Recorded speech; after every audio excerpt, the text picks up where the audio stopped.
ലക്ഷങ്ങൾ മുടക്കി തിരൂർ നഗരസഭ തുടക്കം കുറിച്ച തിരൂർ ടൂറിസം പാർക്ക് എങ്ങുമെത്താതെ പാതി വഴിയിൽ.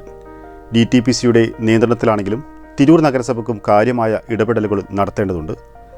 ഞാൻ ബൈജു വരിക്കാഞ്ചിറ, വെട്ടം വോയിസിലേക്ക് എല്ലാ പ്രേക്ഷകർക്കും സ്വാഗതം.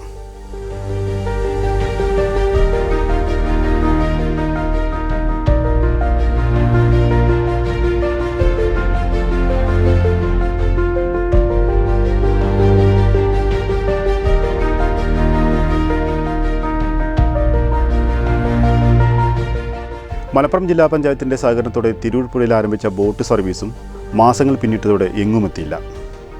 കഴിഞ്ഞ നഗരസഭാ ഭരണസമിതിയുടെ കാലഘട്ടത്തിൽ ഇവിടെ രാത്രികാല ടൂറിസം പാർക്ക് കൊണ്ടുവരാനായി ബഡ്ജറ്റിൽ തുക വകയിരുത്തിയിരുന്നു. ഫണ്ടിൻ്റെ അപര്യാപ്തതയിൽ അതും നിലച്ചു.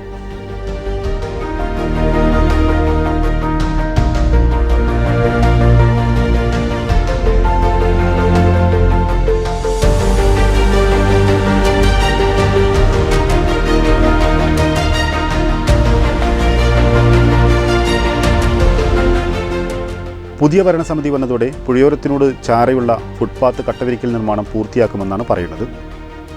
തിരൂർ ടൂറിസം പാർക്ക് വിപുലീകരിക്കുന്നതിനായി തിരൂർ പുഴ ഭിത്തികെട്ടി സംരക്ഷിക്കുന്ന പ്രവൃത്തിയും ഏതാണ്ട് നിലച്ച മട്ടാണ്.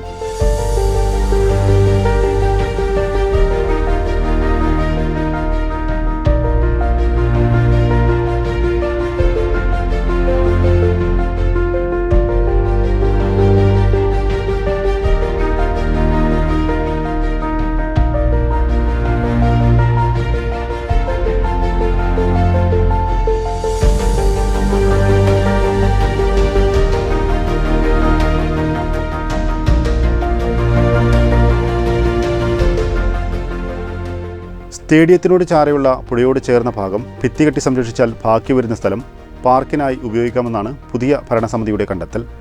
DTPCയുടെയും ജില്ലാ പഞ്ചായത്തിൻ്റെയും സഹകരണത്തോടെ തിരൂർ നഗരസഭയ്ക്ക് തിരൂർ ടൂറിസം പാർക്ക് വിപുലീകരിക്കാം. വിനോദസഞ്ചാരികളുടെ ഏറെക്കാലത്തെ കാത്തിരിപ്പിന് വിരാമമിടണം. തിരൂർ ടൂറിസം പാർക്ക് വിപുലീകരിച്ചാൽ തിരൂരിൻ്റെ മുഖച്ഛായ തന്നെ മാറും. മറ്റൊരു വിഷയമായി വീണ്ടും കാണാം. നന്ദി, നമസ്കാരം.